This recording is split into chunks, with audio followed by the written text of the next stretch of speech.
Good morning, everybody. This is Grant Sparks with the Grant Sparks Show, and today we're talking about robot armies, fulfillment, living local, and where you are going to find fulfillment in a post-AI world, in the post-AI apocalypse, as we're seeing it. You know, the mega corporations are building robot armies of employees, and we all know this. I mean, we've seen the layoffs. We've seen Oracle lay off 30,000 people. They don't need you, and we've known that. So where do you go for fulfillment? Where do you go to live a more fulfilled life? Today, we're talking about that fork in the road that few people are actively discussing together. And that is why your grandparents might have had the blueprint all along. And then I'm going to share with you the 3 traits that every job or every role that you're going to have in a post-AI world, the 3 traits of every irreplaceable job that will exist in a post-AI world after the AI apocalypse has started to settle down.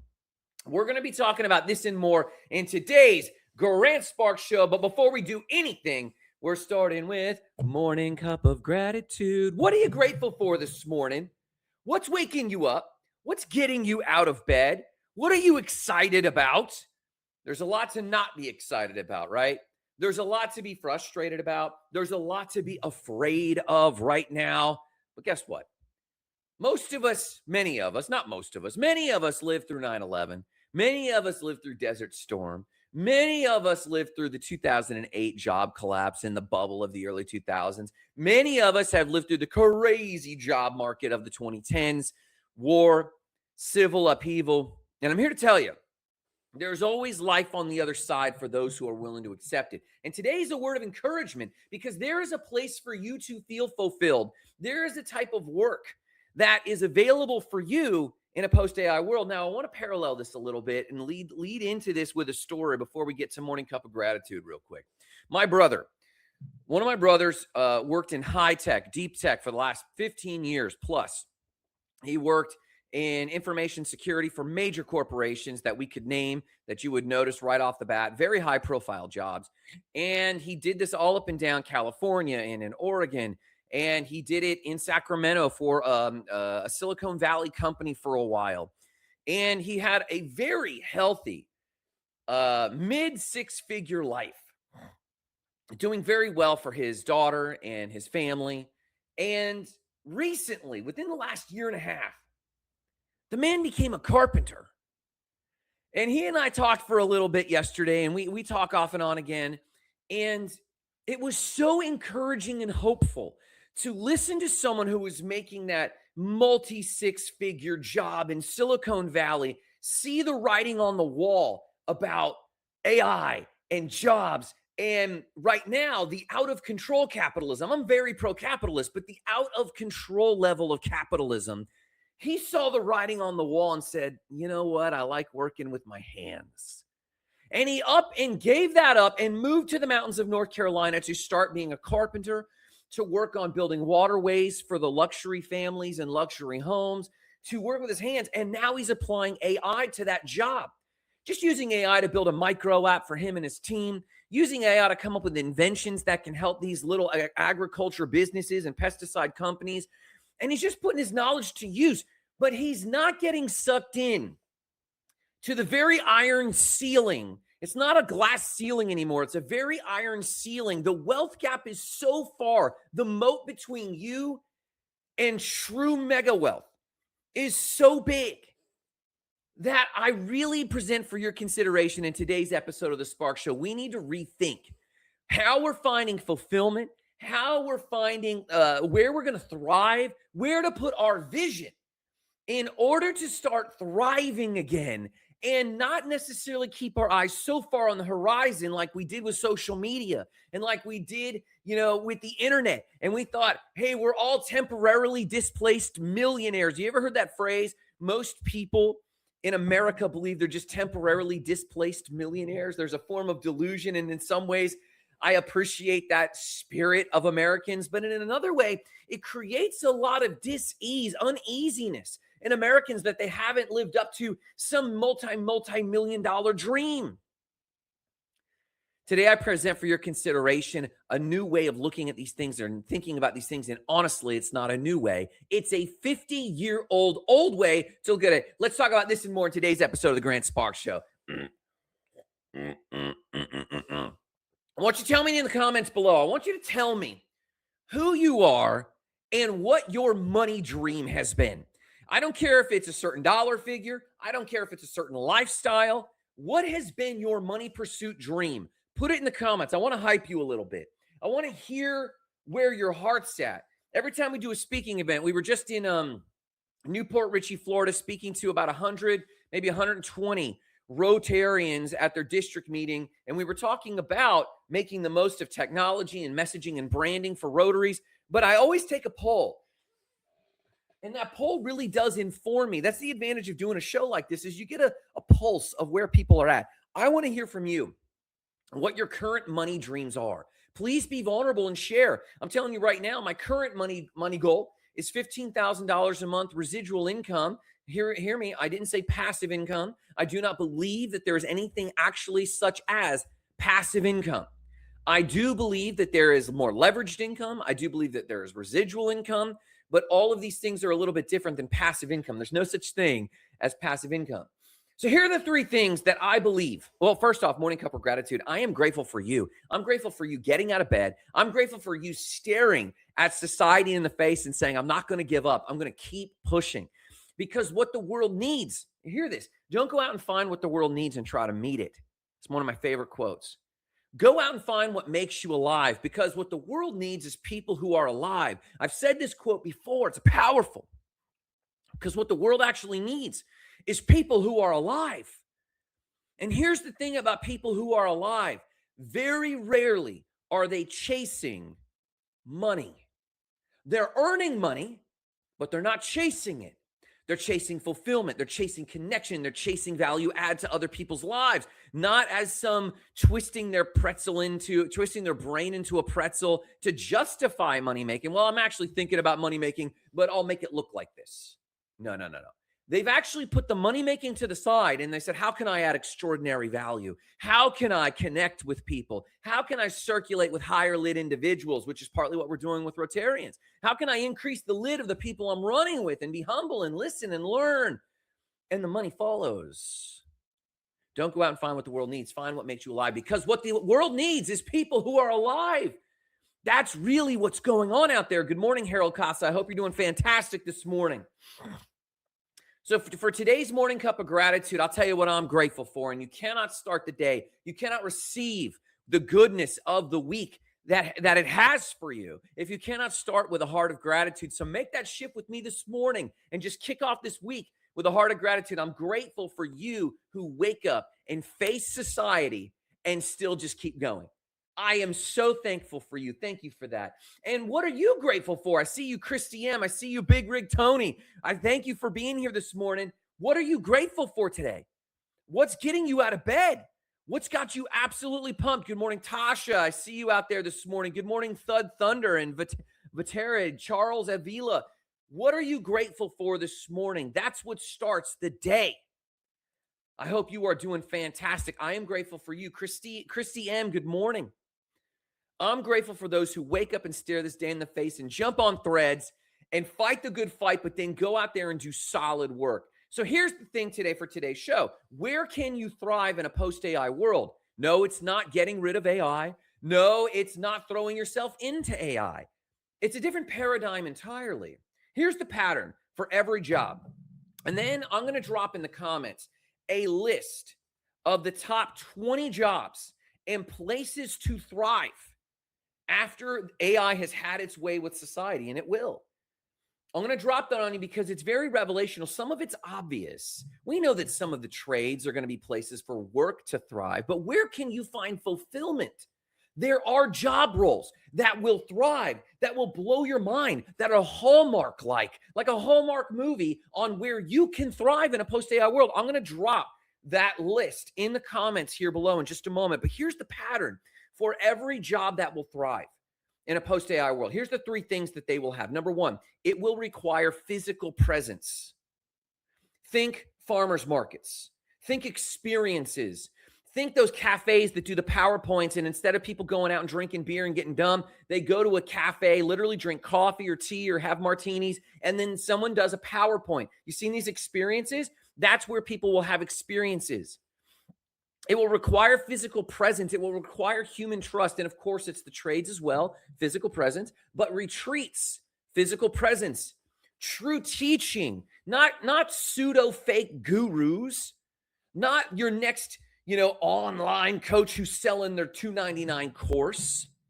There's going to be a market for that forever, right? But it requires physical presence or local knowledge. I think of Nate Fleming here in town, who's a comedian. He's traveling.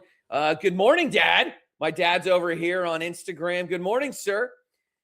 My friend Nate Fleming locally, he's an African-American. He's a comedian. He's hilarious, but he also used to do these food tours in Lakeland.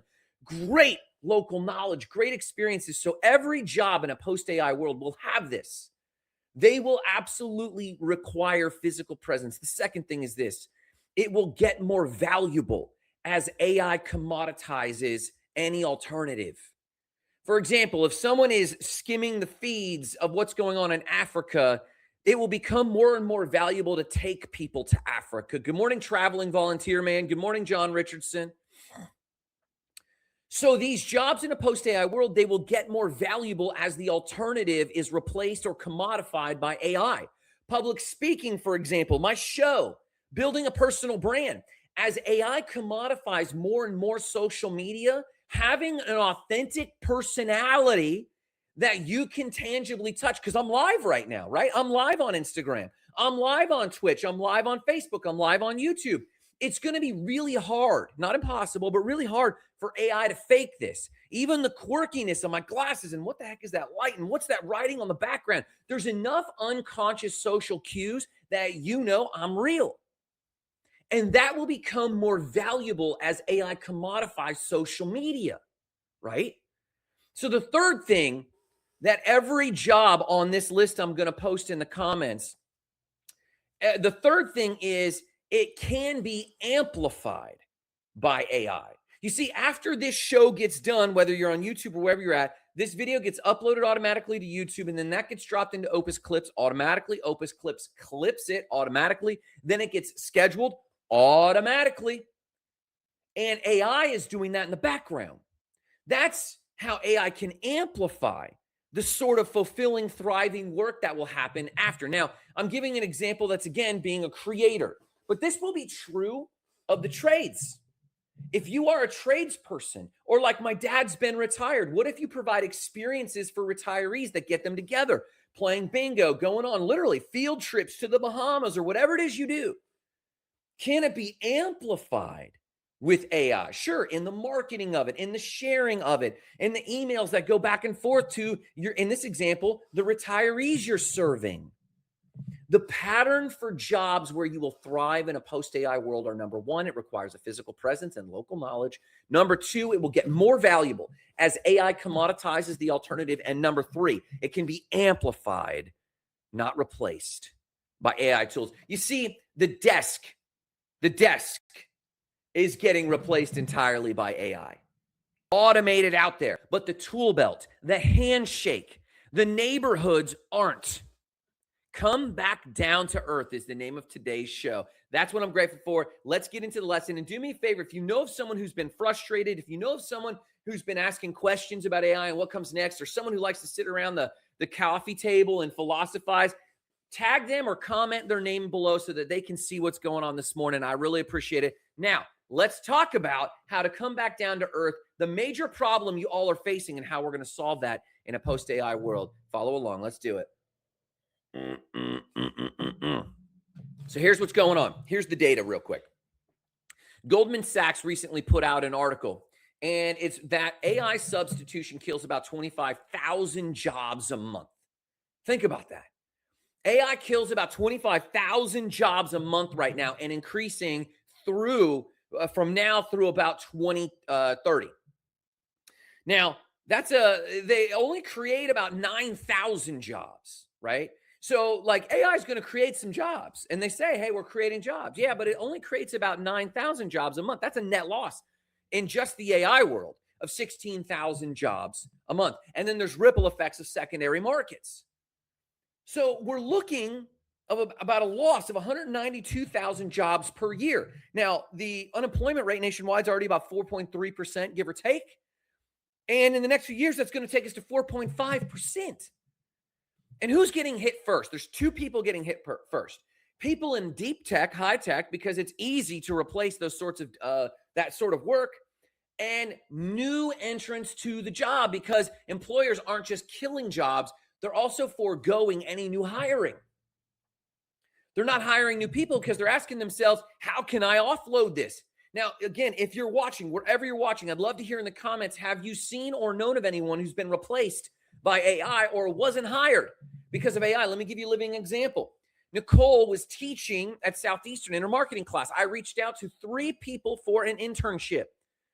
No one got back to me. I waited a week. I didn't hear from anybody. I reached out to them. No response. So I built the tool I was looking for in AI in about one afternoon. I said, if they still came to me in the next week, or anyone reached out within the next week, I would totally still bring them on as an intern. Still didn't hear from anyone. Still didn't hear from anyone. So I just had AI do it. This idea that, man, if anyone's going to drag their feet or drag their butt or hem and haw, I might as well build that tool in AI. Every employer is thinking that. It doesn't make them a villain. People are just inefficient. And I am too. I'm inefficient. That's why I have so many little AIs going on. This right here, this is an AI. This little tool is an AI. I use AI on just about everything right now because I'm inefficient. That's the way the market goes. Sadly, unfortunately, we're going through a massive disruption. We're going through more disruption this year than we did in the entire last 10. And I say that as a tech person. I own a tech company. I own a web design, a social media marketing company, and it's mostly all tech. So who gets hit first? Deep tech and 20-somethings trying to enter the market. The World Economic Forum says about 92 million jobs worldwide are going to be displaced. Not might be, will be. So what happens to those people? And like my brother who opted out, he wasn't even laid off. He stepped out of the tech world. And he's still writing his PhD thesis. He's still doing good work. He's still involved. He's still consulting. But he could not do the rat race anymore. He stepped out. Where will people like this go? I've been saying for years, and I wrote a manuscript that I need to finish.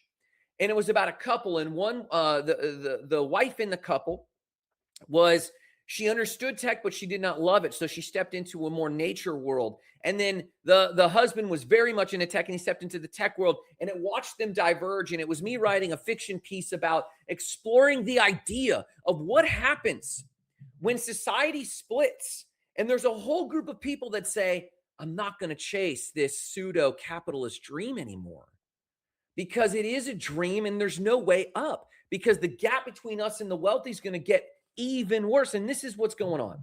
The companies with the deepest pockets, and hear me when I say this, the wealthy elite with the deepest pockets, the Amazons, the Googles, the Walmarts, the Megacorps, the Blackstones, the BlackRocks, they're the ones who have already fully deployed hordes, armies of AI. The infrastructure they have, the compute power they have, the orchestration. They've taken their top employees, fired them, made them consultants, and basically their job now, and they're paid very well for it, is to replace their own old job and all of their friends' old job at their companies. The megacorps can do this. They will get more powerful. Their margins will get broader. They'll get more efficient. And then the gap between them and everyone else doesn't just grow, it accelerates. If you think there's a gap, I heard a crazy quote the other day, and it was this. This was a crazy quote. Elon Musk is worth about $850 billion. We can't even get our head around this number. But the note said, well, Elon is so wealthy that the next wealthiest person who is wealthy is closer to me, the average Joe, than to Elon. And the person was worth $200 billion, one of the Google guys. Worth $200 billion, and they said that person is closer to me than to Elon. Meaning, meaning half of Elon's wealth is $400 billion. And the Google guy was below that. He's closer to the average Joe. The wealth is unimaginable. And I'm not disparaging some of the some of the value these people have added to the world, not all, because they've also done a lot of waste, a lot of off-gassing. I can't even imagine what they've done to us politically and what they've done to us societally. Hasn't been that great. But if the gap has been wide, the wealth gap, the influence gap, the power gap, if it's been wide to date, in a post-AI world, we cannot even fathom. These people are going to be living on Elysium or something, floating around the planet, while the rest of us are going to have to figure out how to live, how to feel fulfilled, how to be full of joy, how to feed ourselves and our family and not feel nihilistic and still climb to the top, because I do believe in that hard work. So the problem is not only that there's going to be layoffs. The problem is that the gap between us and the powerful, us and the elite, is going to get wider and wider. The capital will gain they will gain capital in quarters, but the labor will absorb losses over years. So the rich will get richer on a quarter by quarter basis. And the displaced worker is still going to be figuring it out 18 months later. And to this point, this brother of mine who stepped out of the job market in Silicon Valley, moved to become a carpenter and to work in the trades and just doing great with that.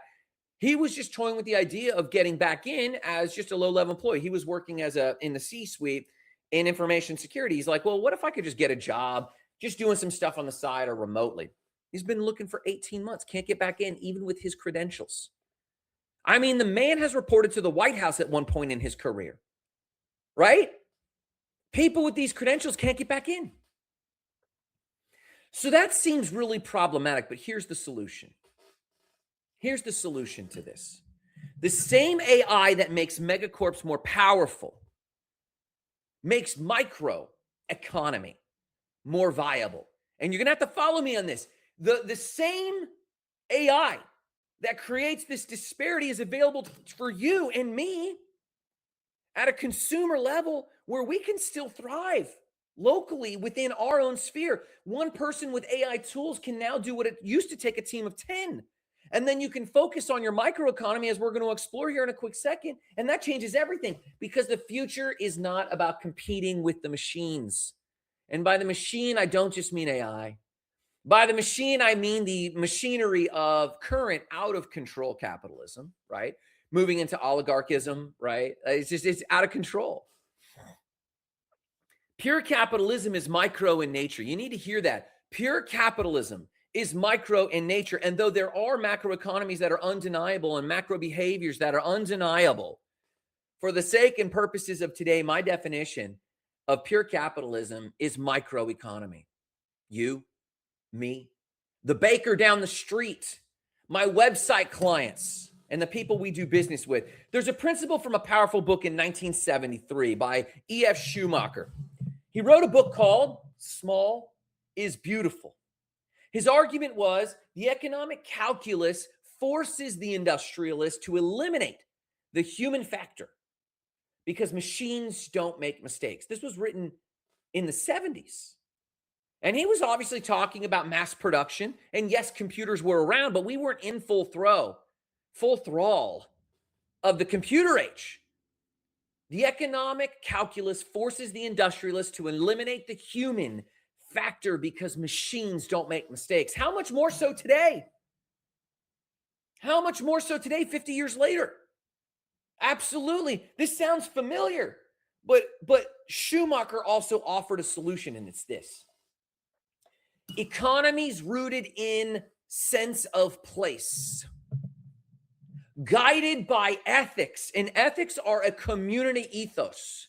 They're not just like, I'm ethical, but we as a community, a local community, have an ethos. You could call it a tribe. Economies rooted in place, guided by ethics, organized by sufficiency rather than excess. Sufficiency rather than excess. You used to see this a lot in nutrition. If you see photos of these lovely people at the beach in Fort Lauderdale from the 70s, they were all lean. They were all lean and limber, wearing their hoochie daddy shorts and wearing their froze tan and sunned. And I think back to how my father and my aunts and uncles used to eat compared to how we eat today. They used to eat to survive, not eat to experience. They used to make a little meal and saw what was enough. And then they'd go back out and play softball or go back out into the water fishing or cast netting. That's how we used to grow up in Vero. We were organized for what was sufficient for the day. What was sufficient? Not excess. And if we saved up the money and took a trip, it wasn't in excess. It was this frugal experience that was, saved up for. It was a prize that we won because we were sufficient for most days. This is what frugal living is about. And I don't mean living cheap. What is sufficiency for you? This is the spirit of microeconomics. I dare tell you, if most people in your local village or town just lived for sufficiency for the day, yes, we would still have plenty of financial challenges. They have not made it easy in America. Life insurance, home insurance, insurance for the kids, getting them to school, it's not easy. Of course, it's not easy. But if we were just looking at sufficiency, I think there'd be a lot less psychological suffering. And that's what I'm getting at. Listen, this isn't nostalgia. This is a business plan. Here's the 5 roots of a post-AI economy. And I'm going to go through these really quick because I want to give you these jobs where you can thrive in a post-AI world. Number 1, embrace the physical. The first principle here is you have to embrace the physical component of work that matters in a post-AI world. It has a physical component. I see my buddy Jarrett Carpenter over on Instagram. Shout out to Get Jarrett. And we're doing an AI course ourselves. The AICourseYouNeed.com. Go check it out. But Jarrett is rebooting his entire brand. But he is constantly experimenting with getting physical, getting present beyond brand travel, bringing people down to Colombia. These experiences requires to get physical. So the core question is, what work requires a body in the room? Plumbers, electricians, massage therapists, coaches, trainers, chefs who cook in front of you or come into your home, the barber who knows your name. AI can generate a plumbing tutorial. So I can go on YouTube and repair my own thing, but it can't snake your drain. And this is a real example. My current plumbing cannot handle my laundry. And so I have my local plumber, Josh Fox, and I just need him to come out and stick a camera down there. AI can't do that. Is he ever going to get replaced? Nope. But if he uses AI, he can get in a competitive advantage, but it requires his physical presence. Embrace the physical. So here's the action you can take right now, and I am doing this. If you have a trade or a skill, double down now. If you're a coach, and I do a lot of public speaking, that requires physical presence. They paid us for our keynote, or they brought us in on their keynote this last Saturday, and we've got 2 other follow-ups building from that. We've got 3 other, on this calendar right here, we've got 3 other scheduled speaking events. That's a trade and a skill. I'm going to double down. But if you have a hard trade, and Nicole finally got to the cafe and says, good morning, good morning. If you're a barista and you're good and you can create not only a great latte, but a great experience, double down. If you know plumbing, double down. But here's the thing. If you cannot identify a physical skill, here's the thing. This is my challenge to you. This is the 90-day challenge in a post-AI world. This is it. Share this and tell someone about this. Of any age, if you do not have a physical skill, the 90-day challenge is you learn one. Mine will be solar panels. My 90-day challenge for Q2 is to install a solar panel on my house. That's what I'm doing. Because in a post-AI world, if you do not have a physical trade, you run the risk of being useless in a village. So how do you, make small is beautiful again? How do you contribute to a village? Even if You go beyond the village. We're not trying to say we don't have big ambitions. We're saying, how do you find fulfillment and thrive in a post-AI world? And one way to do that is with powerful work, such as, and mine will be, solar. Now, I'm a public speaker. I've got a web design company. I have ambitions that are to the tune of 6, 7, and 8 figures. Of course I do. I'm not letting that go. Jared Carpenter says solar panels are a great idea. And I've got a list for you. If you're watching right now, I see you on TikTok. Blessed to have done it. Wendy Muniz, Buster, I see you guys. Nicole over on Facebook. Jarrett and my dad over on Instagram. I see you guys. I'm going to drop this list of 20 jobs and roles, not just jobs, but roles, because it's not all trades work. And you got to hear that. Some of it is teacher work, but it's like nuanced. I'm going to drop that down below. But for you to position yourself, if you do not have a skill that requires your physical presence, from teaching to speaking to whatever it is, in the next 90 days, your action is to get one. And thankfully for YouTube University, we can get one. And I don't mean tinkering with AI. We're going to be doing that for your day job anyway. We're all working with AI all the time. And I encourage you to learn AI alongside whatever trade you're going to pick up, of course. But you have got to pick up a physical trade. And even though we are white collar over here, we are not above it. My older brother, who stepped out of his Silicon Valley job of mid to high 6 figures to work as a carpenter, he just told me yesterday, hey, Grant, I'm also off on Fridays from that job, so I think I'm going to start power washing. We were talking about car washes we could buy in Cocoa Beach, Florida, near our dad. Is that on a medium term? We might just, hey, why don't we move down there? I don't know. Jared says there's not an off-grid community that doesn't need a solar guy. Apocalyptic career maxing. Apocalyptic career maxing. Thank you, Jared. You have coined it here. Trademark that and post it on Threads, my guy. Absolutely. So the second thing is this. Artisan your craft. Whatever this physical skill is, if it's solar panels, if it's plumbing, if it's massage, if it's dog walking, if it's being a barista, if it's owning a bookstore, yes, that's the hallmark dream. If it's public speaking, become an artisan. So here's the question you ask yourself. Can someone tell your story through what you make? Can someone tell your story through what you make? So the story of who made it and where and why, if it's a hand-thrown thing, if it's a reason you came up with that technique, tell the story. Hey, I got into solar. Let's say we go into an AI-apocalyptic world.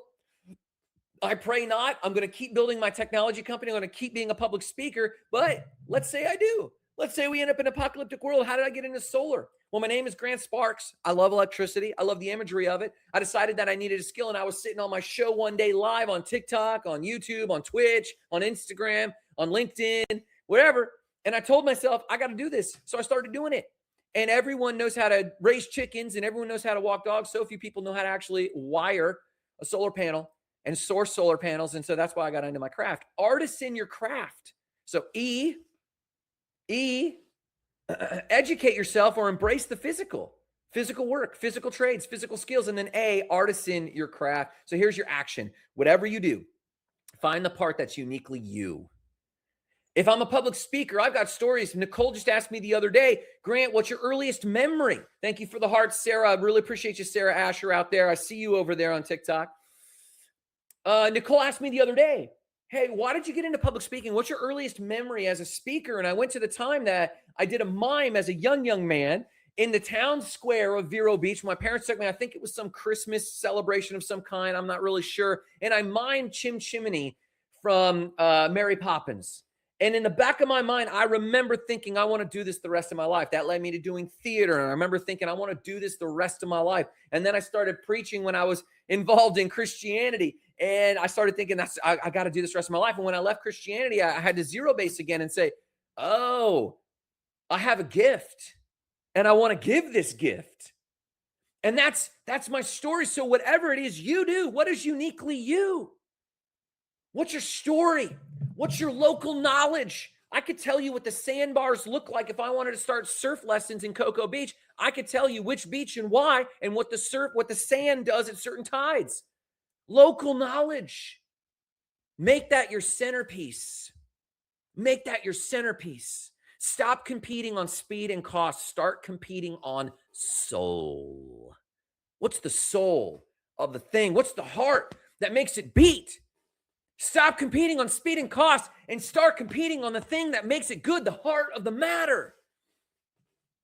E, embrace the physical. A, artist in your craft. R, relate and counsel others.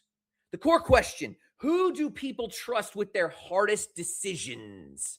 Nicole testifies to this, and the people around me, Marissa would testify to this. I get calls all week long from people that are, hey, Grant, I'm dealing with X, Y, and Z. It's a legacy of how I am and how I was in the church when I was a Christian in there. But now it just kind of still bleeds out where people holler, Penneber, Buster, how you doing this morning? Thanks for dropping by. People come to me all the time. Do they come to you, and what do they come to you for?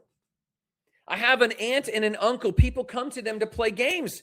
My dad does board games or video games with them nearly every single day, and it's so good for him in retirement. He built this relationship with his siblings, once he retired, and he was cultivating that already. But they go to them for games, board games. Yes, those board games. And that's a role that is deeply human. Relate and counsel other people. Relate to people. Coaching, counseling, spiritual guidance, elder care, mentoring. Trust-based work is about to explode. Trust-based work is about to explode. There was a phenomenal book in the early 2000s written by Chris Brogan called Trust Agents. And he was writing that you use the internet to build trust. Now, that's been twisted and torn, but that's why he wrote the book, because he foresaw that people were going to start using the internet to break trust. But trust-based work will now be local in nature. E, embrace the physical work.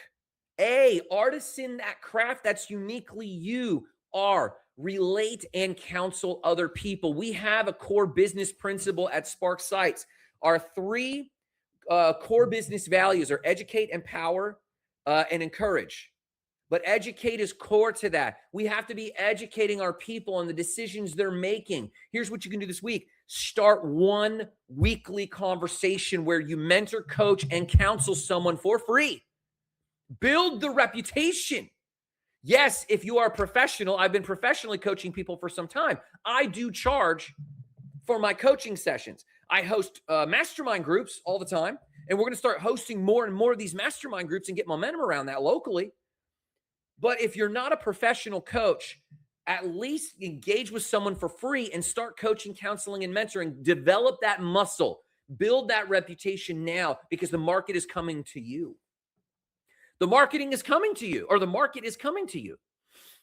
EART. T. Tool up with AI. Don't fight it. Don't fight AI. Here's the core question. How do I use AI as my force multiplier instead of my replacement? If you're a plumbing company, use AI to do follow-ups with clients. Use AI with some of the inbound email management and routing. Use AI in your CRM. Use AI in your marketing. Use AI to generate value propositions like documents on how to run your own plumbing situation. I don't know how to do water catchment. Water might be a problem in the near future. If we keep giving megacorps and data centers all of our fresh water, we might need to do some rain catchment. So if you need to do some rain catchment if you're a plumber, you might want to start putting out material about rain catchment. Water, not just sewer, is what plumbers do. If I were a plumber today, I would be installing roof catchment systems like it was nobody's business, and I would be using AI to put out Canva downloadables and PDFs to my clients left and right. That's what I would be doing. Tool up with AI, even if you're in the trades, especially if you're in the trades. You're going to put your competition out of business. Or you could empower everyone. Or you could trade right now, if you're a plumber, you could use AI to help you ideate how to pivot into training other plumbers, because plumbers are going to become highly necessary. The trades are going to become highly necessary. Tool up with AI. Here's the action. Pick the one task in your work that eats the most time but provides the least value or meaning. Managing your email, checking your email, routing things, checking the voicemail for sentiment, that sort of thing. Automate it this week and reclaim those hours for the work only you can do. H. EARTH. Embrace the physical. Artisan your craft. Relate and counsel. Tool up with AI. And here's number 5. Here's number 5, and this is the cincher. This is the moneymaker for you. So if you're watching, you 5, 7, 9, 11, 11 people over on TikTok, you 4 people on Twitch, Facebook, Instagram, LinkedIn, you 2 people on Instagram. Listen to this one. This is the one. H, hub your community. Are you the person people think of first when they need something local? Or they need something in your field, or they need to meet someone? Be the connector. You know, for the longest time, people were taught that alpha males, alpha person, the alpha in the room was the biggest, loudest, toughest person with the most rewards. No, it was the connector in the room they have found. It is the person that connects everyone, that has the most relationship connections. There's a whole study when you meet like a big team and they have all their people around the board table and your team are around the board table. And as a consultant, you should have someone in the room to map who gets asked the most questions, who gets the most glances to see how they're doing, and it's very rarely the CEO. It's someone else in the room with power and influence. That is the person who is irreplaceable in a community. The person who is the hub of the community. So here's the core question. Are you the person people think of? This is the person people go to when they're stuck and need a connection. The one who says, oh, you need a plumber? Call Mike. He's my guy. In a post-AI, post-corporate economy, the most valuable person in town isn't the one with the most followers. It's the one who knows everybody on the block. That's who it is. If you know everybody on the block, and I mean locally, do you know the local coffee shop person? Did they shout your name? When I go to the local Starbucks that Nicole is sitting at right now, they shout my name. Now, Nicole's been going with me the same amount of time. They have not learned her name yet. Now, that's not a flaw in anyone's thing. I just go out of my way to create those connections and to be memorable. When you walk into a place, do people shout your name? Here's your action this week.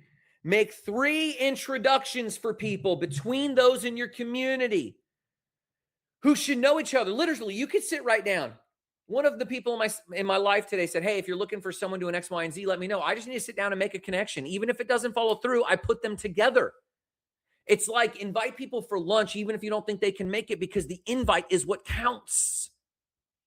Invite people to coffee, even if they probably can't make it because they've got mom duties or dad duties or business duties, because the invite is what matters, the connection. Make 3 intros and you've just started building your hub. Put people together because people will run to people in a post-AI world. Here it is. The megacorps don't need you. Not anymore. That's true.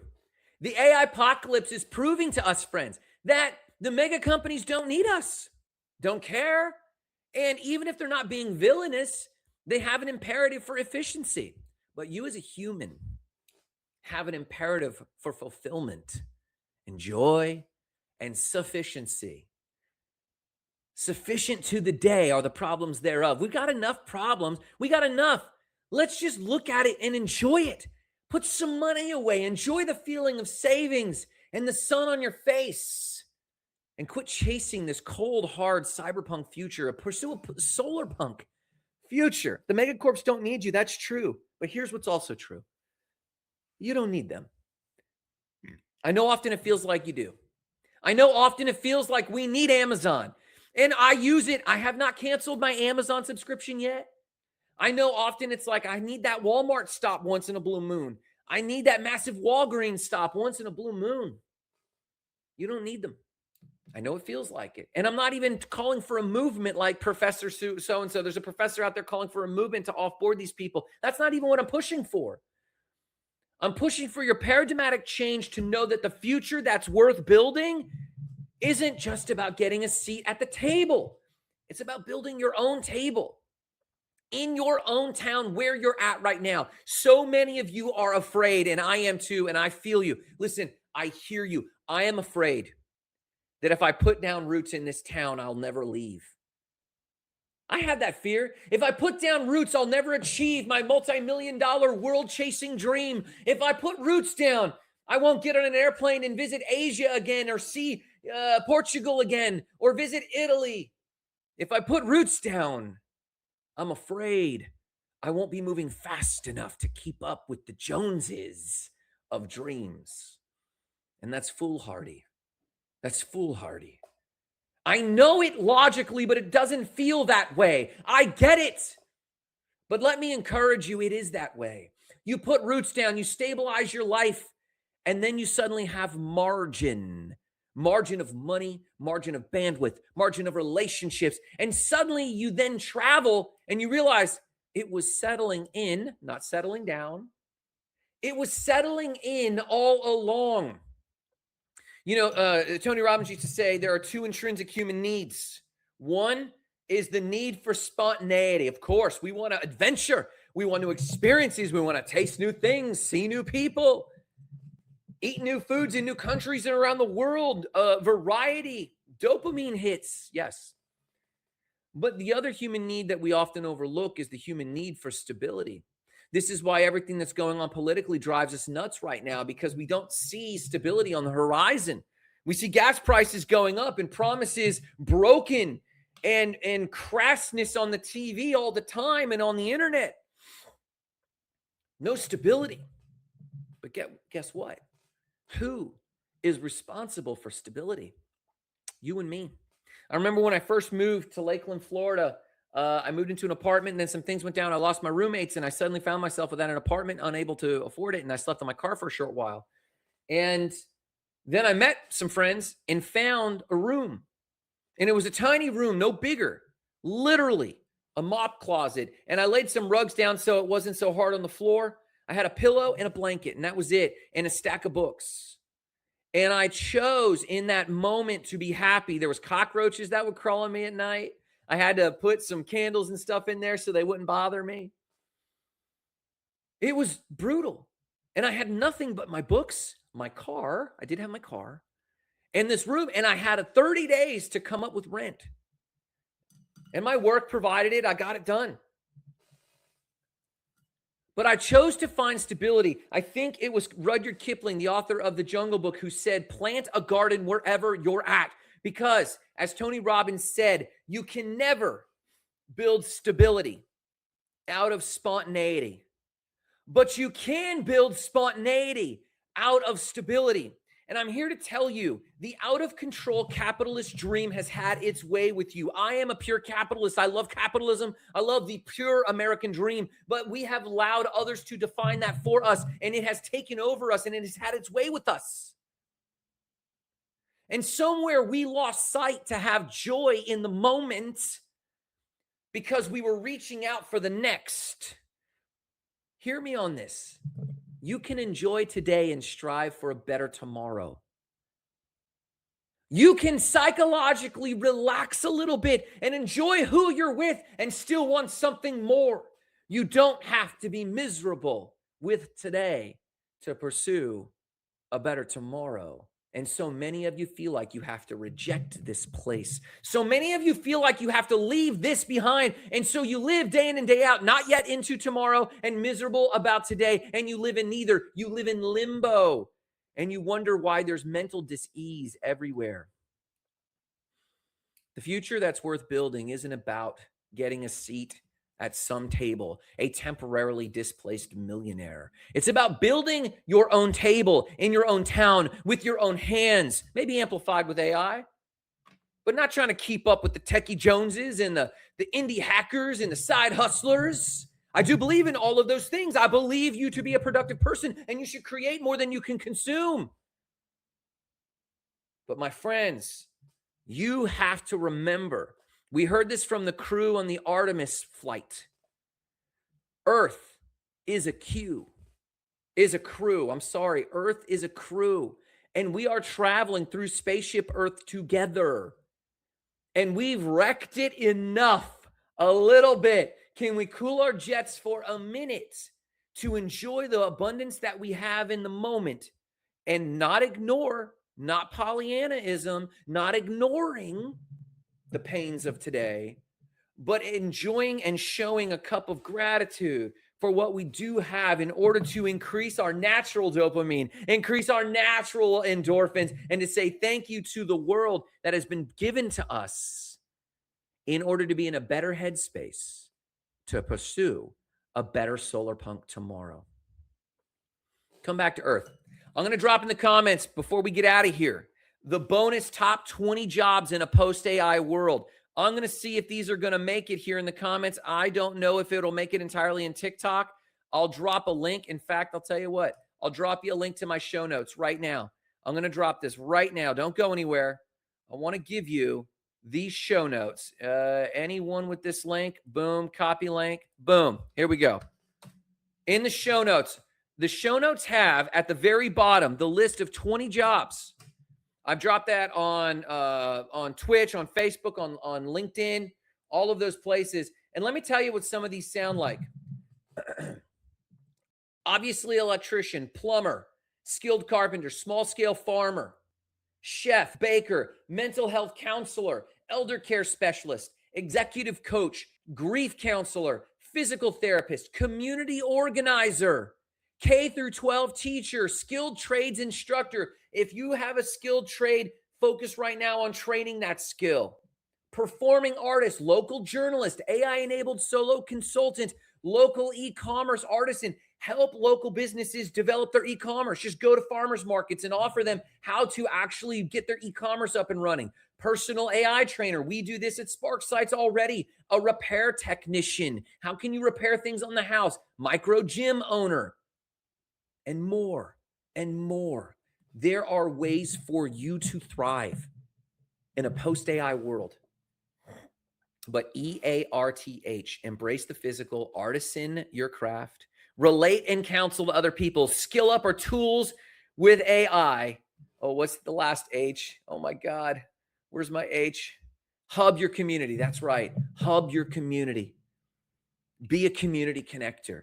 And I guarantee this, you will thrive.